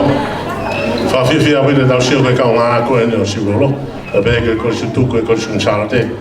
Ne ngo ko wakaya koe ngo tangata hani nana ulaki. Nana oskau me ana mo tamaiki. Ko siu fine. A koe ki ilo na ngo mari. Na tono ka na tu maha aha pare. Apo so apa mo petana. Na tango tu koe ka na ufanga pana. Na fai so na koe kun salote. Na mari me petana ke. Kage. San malo atu ki ka fine ko diskuni salo te ko hi mo la ma fa fa tania talunga hoko ko ni e duanga ko tu fine ko ni sa avea ke ne fa hoko atu malo ko le ke u fa tu lo mo ha fanga ka ta mo oku ke fa hoko ki fono nga ta hine fai aho ka ma si lolo ko i heni pe mo fanga te hina ke fa hoko ai ofa ya moi popo aki me ngo ki matua kona he ki na ua me o tungu o mua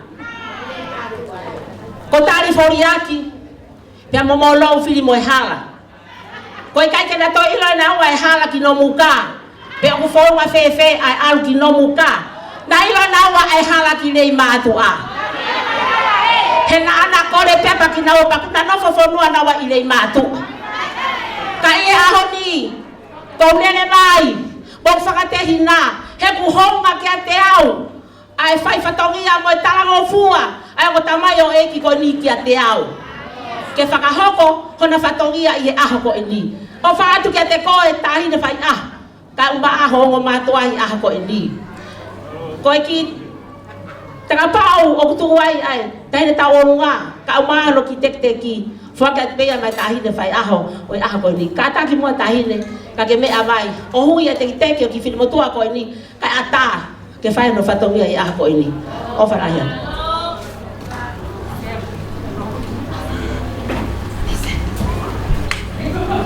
taki mami amolo mo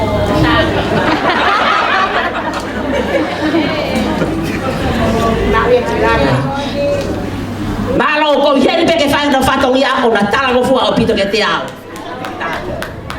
Malo.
Pagka ito punta, ito na lo ang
family ko ini taki mai lo hea fala ta vagai ke no whakainga ke whewhani pela te sene todo atu oi mo kainga ko ngata angai a o tau whakahoha ngata angai ngai whakameite ko whoe no whola haka mak mo tolu mo mata ki ai mo whakaholo aki a o mo ilo ia honi ko kore ke DJ ke no mai peha mo foi fasi e ua. Mindi te whani ma koe nau tuku atu mo tau hi ai. Toto atu mo taitai mi.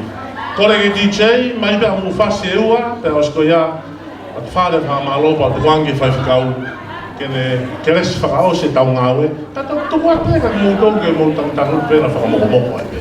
Malo.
whamaloat ko wakai at pe ko mo sia.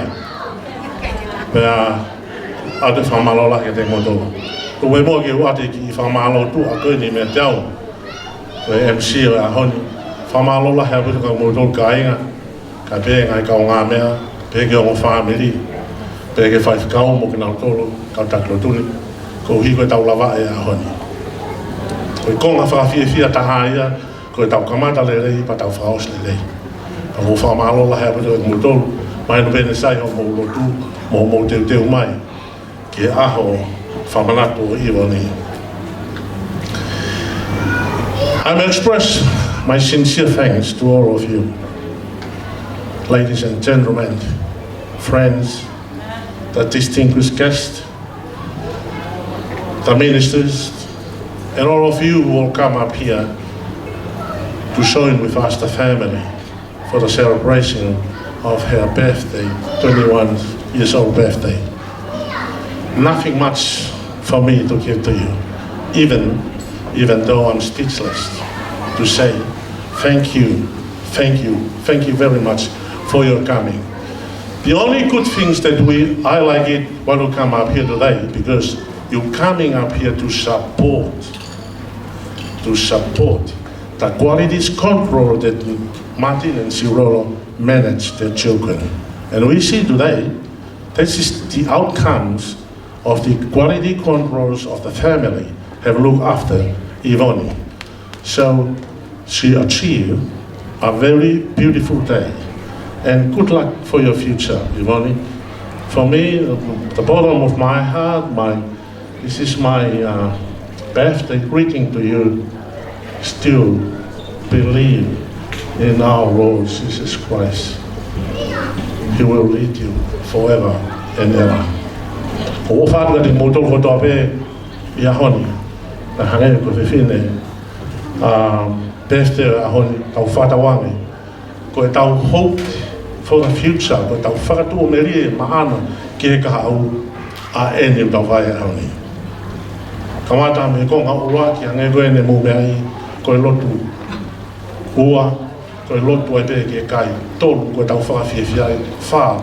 Nā mea kā tōko nu tau whai, ko tu i ka whakotoa ia he langi ko toa kia teia o haan atu tautau. Ka o whamala o tai. Ta mini ki tuanga heni ki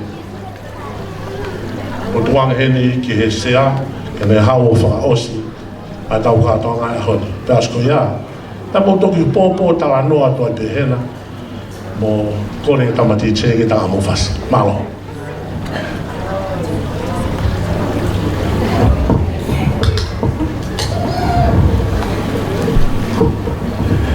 Maro ki MC Mahapan Mari e tatai koini pai ha rea mawhana whakawhonga tu e sas whakao wisiang tau taina tonga pero sene ini ai aku kaungatama ke a Ivon Pakofe kapuat mo e whanau mawapuna wiki kapal ke kato siamiri Kamboto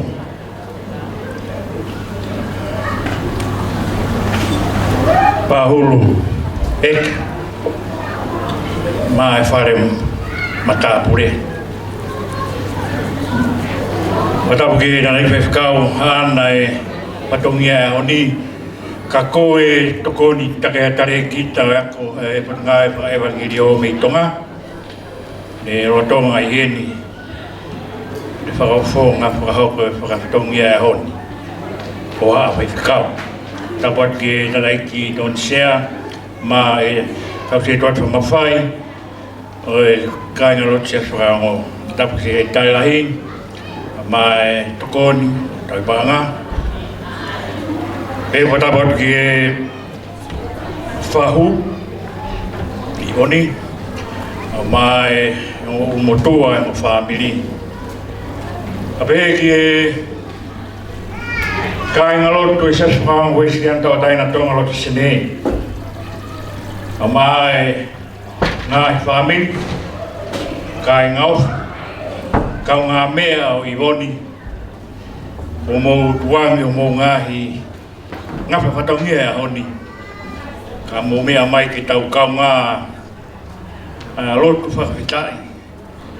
Ai sia te whrau o teu ke whanongoa, ke whanonga ai a Iwoni, Pākofe, he toenga o ine mohui. Wone i kuna fōke, whanonga loloa koe e tau e o fulumata. Lawe ka e iloa, hala whanonga neo ne whanu whaingata. Ta whawhewia leo ka hahono o hinga e ne ausia a honi. Ta whawhetai peke o whakataurama e pātoro. Sāmina e tānoa ki ai, ai whewhekau whai ake tau whakakeka whrau e a honi. O roo mai ki whuirea koe ni ke whai aki ha au whangatuku. O whakamaro ho ngai ia se whakaongoe a honi. O whuirea o pehe, o tau hapai hake.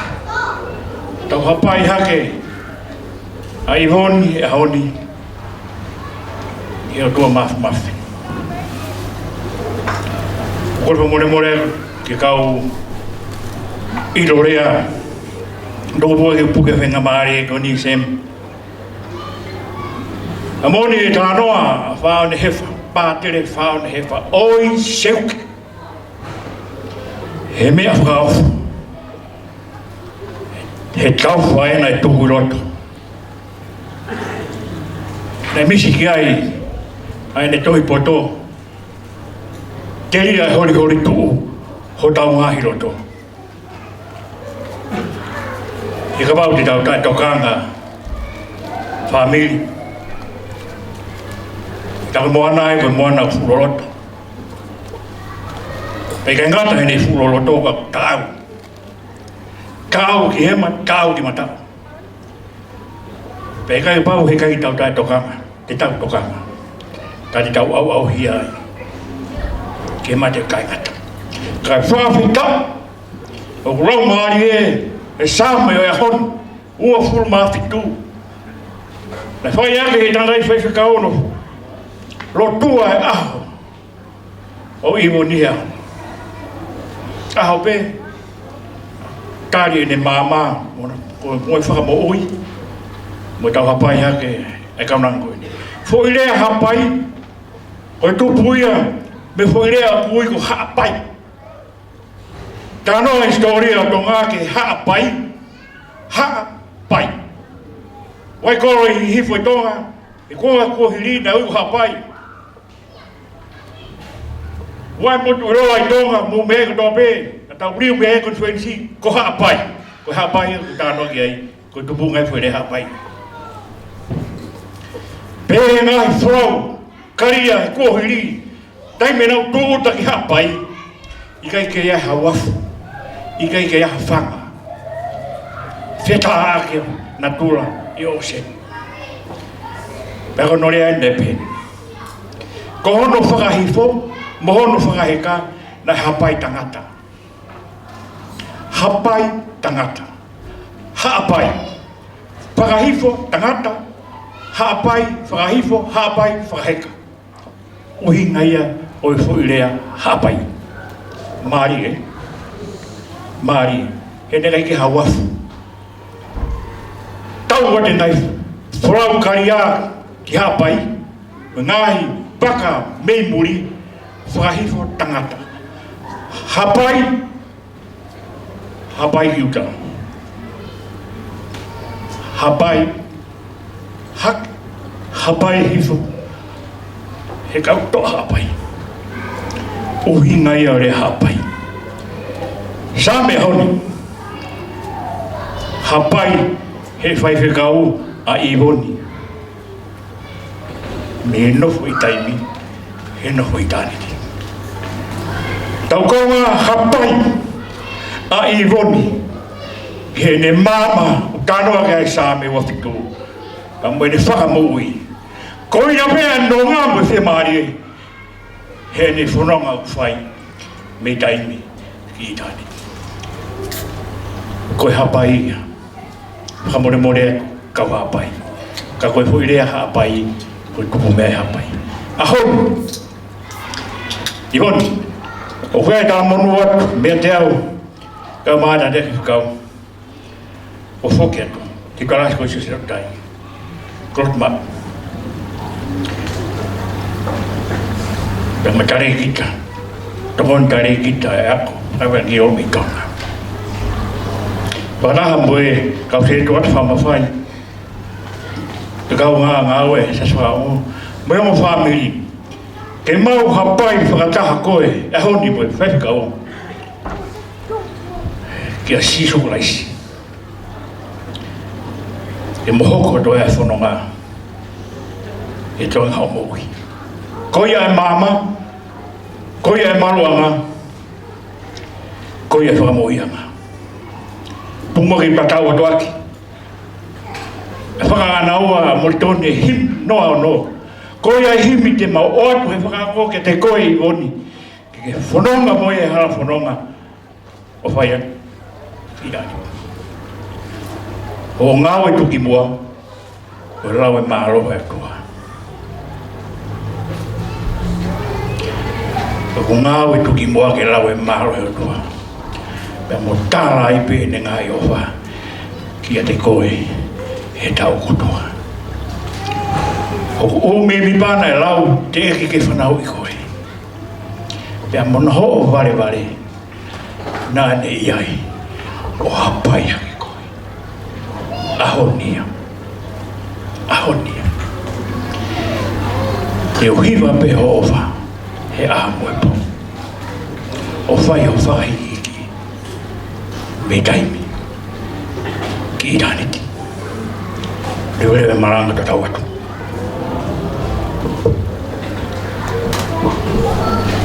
malo e sea e ngawe mai ata tumo ke whaifkau ke ne whaosi mai tau ngawe e whini malo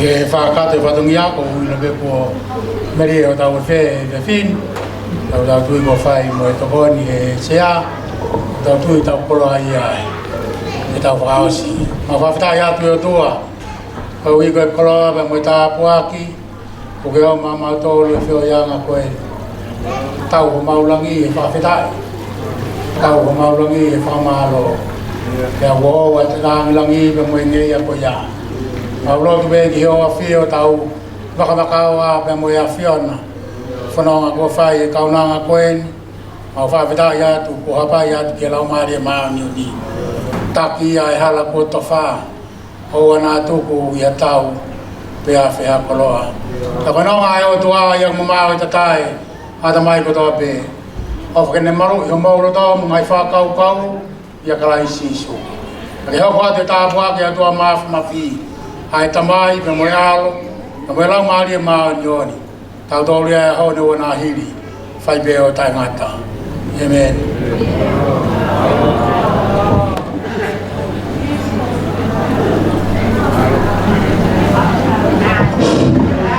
malo ko wakaya pe ko mo sie mari ko pe te haloto e hena to e lo ga ko mo nga fo nga ko pe te haloto to ta la o si fo e ta nga ko fiu he kai fa tapu ko dai me ke ta fo ki a bio te ka pompongi ke loto a ole rei o to pe me usai o to yo aya ke sai nga me ko to fe kamos tu ko au pito ya kainga tau matu pe me ni tu ko me ai holo tau foki ki api foki fata mo so siwa tau fili ko e ki pe tau ai tu au fai ki atu malo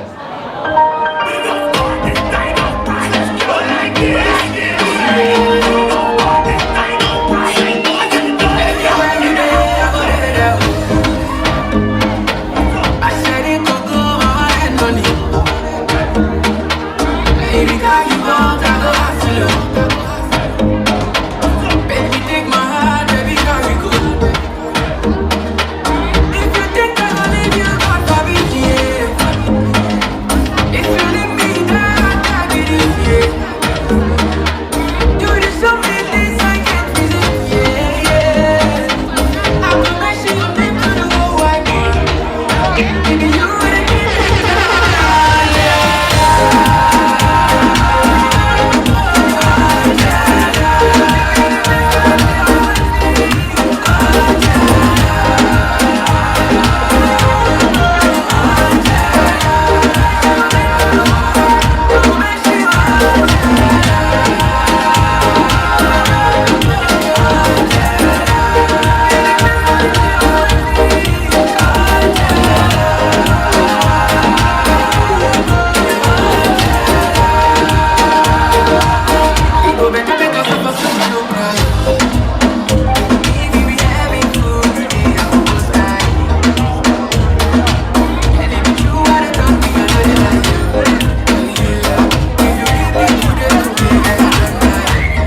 Jacking on them hater, man. When I do that soldier boy, I need to let them crack that thing out.